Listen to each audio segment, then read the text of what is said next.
Hello, this is Tanya with TK Sewing Machine and Repair, and today I have a Kenmore sewing machine. I estimate this machine was made in the 70s or 80s. It is model number 158-13400. Great machine, has a lot of built-in features, a lot of built-in stitches, and very easy to use. I have a Kenmore machine that's very similar to this that was made in 1974 that I just love. It's one of the machines that I sew on frequently. So in order to pick stitches on this machine, all you have to do is turn this dial. So you have a straight stitch, all your widths of zigzag, your blind hem, and you even have two built-in stretch stitches, your zigzag and your straight stitch. And there's also a built-in buttonholer, which is amazing. Oh, and I didn't install the light bulb yet, so let's do that.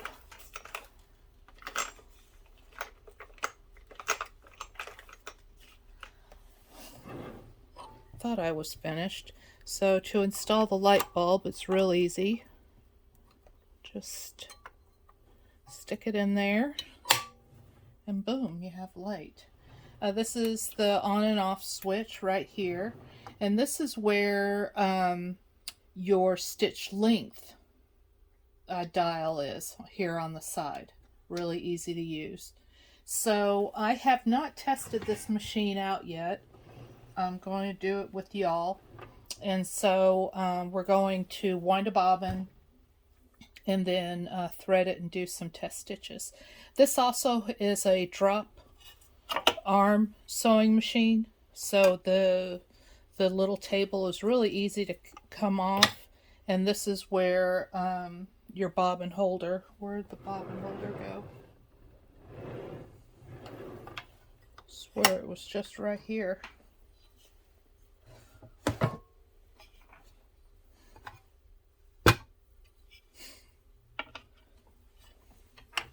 There it is. So, and to put the table back on, you just slide it right in. It's really easy to use. So, in order to wind a bobbin, you put your empty bobbin up here,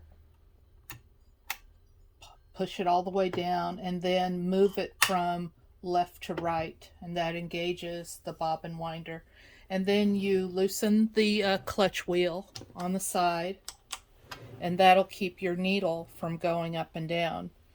You take your thread, put it on a spool pin through this thread guide, and I believe it goes from the back to the front. We will soon see. And then press the power.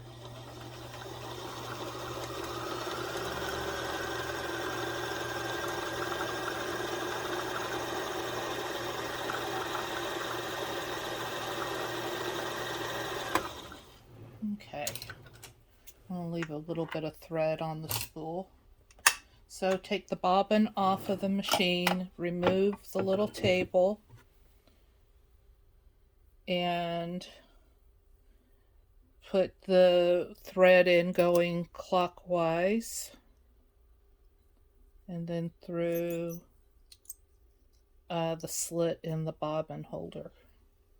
Then open the door, and with this arm all the way up, almost straight up, we're going to tighten the clutch, and we're going to make sure the bobbin snaps into place.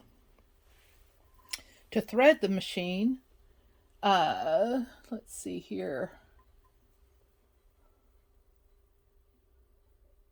We're going to go under and through the thread guide into the tension disc, underneath the spring and over the hook, through the thread guide, and then through the take-up arm, through the thread guide again, through the lower one, and then through the needle clamp thread guide. and you're going to thread this machine from front to back.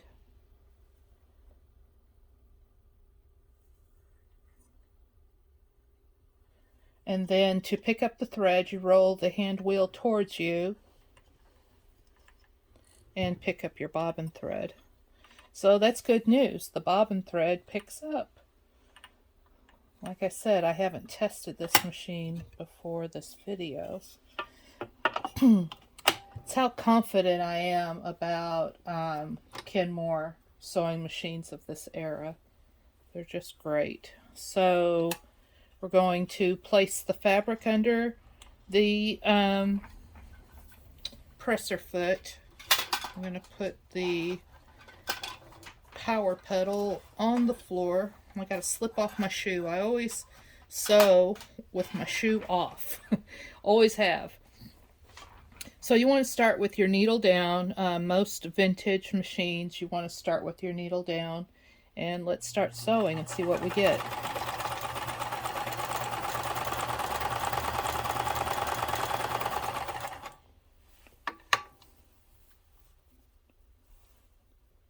Really nice stitch.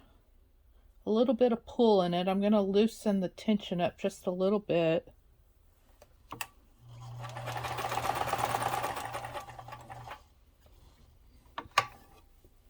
That's better. Nice straight 90-degree corner on both top and bottom. That is amazing. That's exactly what you want to see.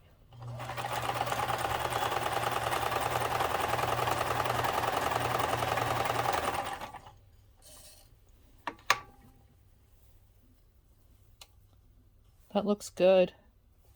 Really nice stitch.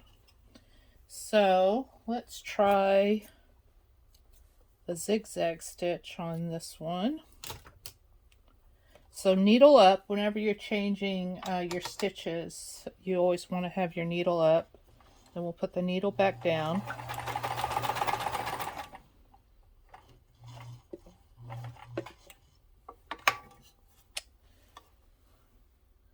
Okay, there's a little bit of pull on the bottom, so we're going to tighten the tension a little bit.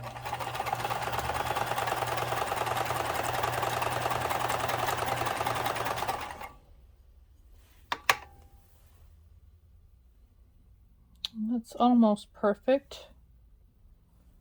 Tighten it just a little bit more.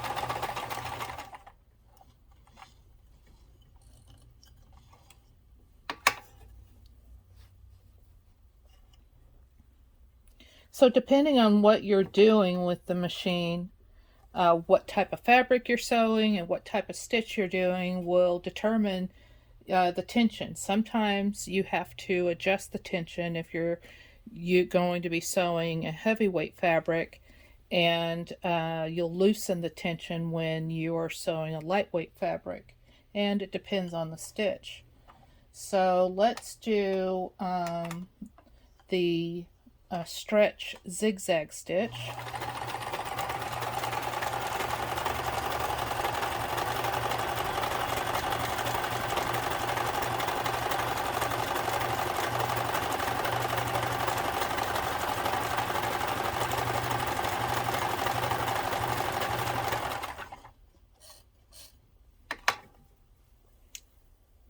Bit of puckering of the fabric, but this is a very lightweight fabric, but the stitch is perfect. So I like to use this particular stitch when I'm doing top stitching on some of my blouses that I make. And if I have I can't think of the word, but interfacing, and I have to roll, either keep the interfacing down, or if I just want to do a decorative stitch as a top stitch instead of a straight stitch, a zigzag stitch is much more forgiving than a straight stitch. If you go off a little bit with a zigzag, nobody's going to really know, but if you don't keep it nice and straight with a straight stitch, everybody's going to know. So let's do the straight stretch stitch.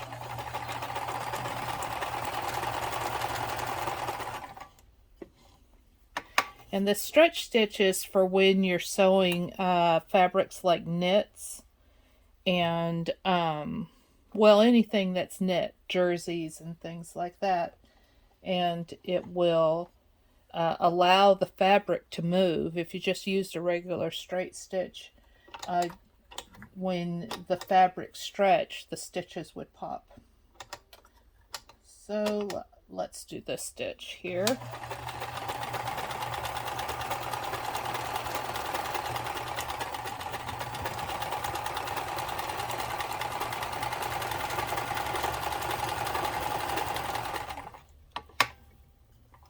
So once again, the fabric is puckering a little bit, but I don't think that's the machine. I think it's this lightweight cotton that I'm using.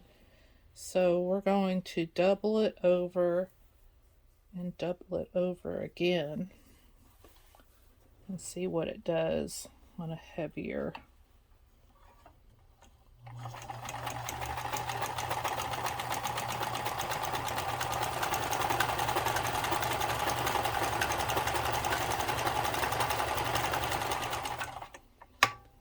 So that's going through 8 layers of fabric, and the stitch is a lot better. So this machine is a great machine. It's great for a seamstress who is seasoned and has used sewing machines a lot. It's also a terrific sewing machine for the new seamstress because it's so easy to use. And these models of Kenmore's are so reliable. Really, really like them. So if this machine ends up in your home, I hope you really enjoy it. Thank you.